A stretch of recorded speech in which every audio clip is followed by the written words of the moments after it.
nandito ako ngayon sa Kea Station. Ito yung last station ng BTS.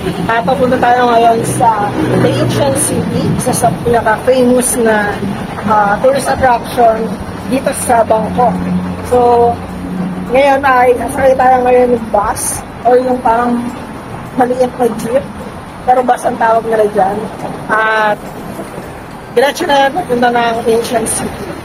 So tara guys, samahan niyo ako sa Ancient City. Let's go!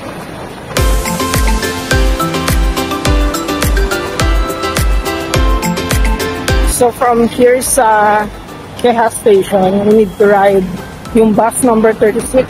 Ayan guys, mga bus number 36. Papunta yan ng Ancient City. Tara, let's go! So nandito na ako ngayon, malapit sa The Ancient City.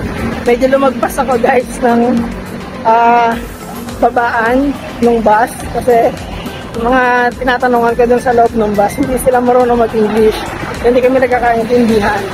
So buti na lang nakita ko yung arko na symbol ng Ancient City. So doon na medyo malayo na yung pinabaan ko. Kumara na lang ako, nag-buzzer ako dun sa bus. At nilakad ko na lang.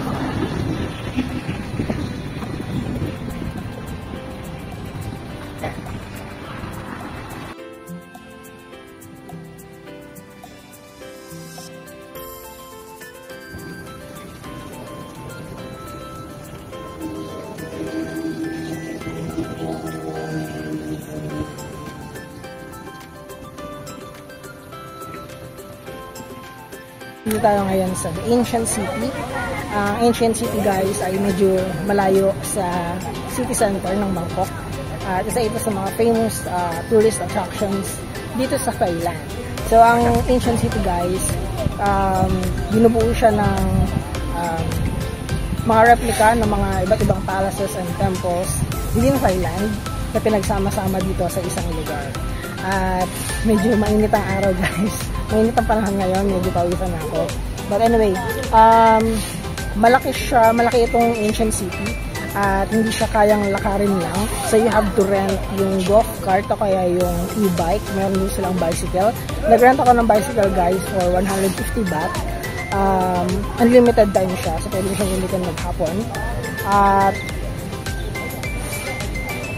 may enjoy mo guys yung mga views. Ay maraming magagandang spots for pictures and photos. Hindi lang pwede gamitin yung mga photos and videos sa mga commercials or mga promotional ads. Ayan. So ngayon ay sisimulan ko ng mag-ikot-ikot dito sa The Ancient City. Tingnan natin kung ano yung mga attractions na makikita natin dito.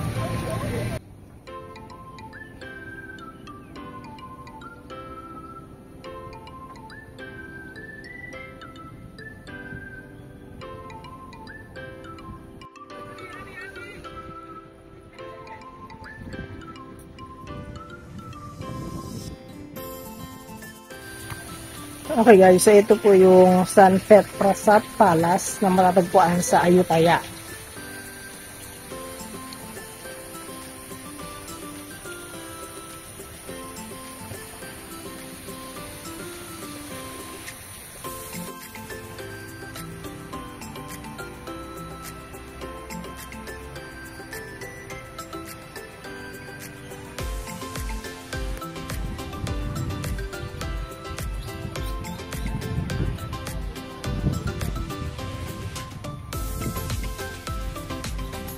Ito guys yung replica ng The Grand Palace sa central ng Bangkok.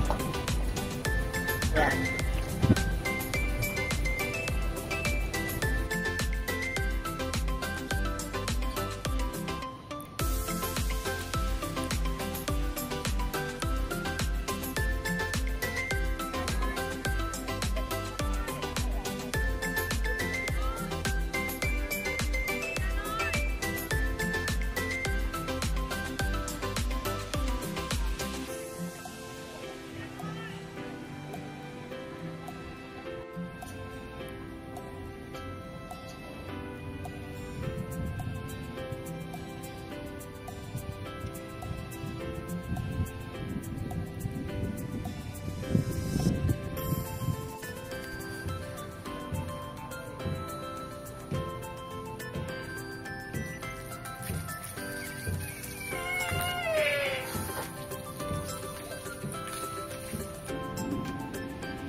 Pansin nyo guys sa loob, parang maraming tao sa loob, but hindi talaga siya mga tao, mga sculptures, madaming sculptures sa loob.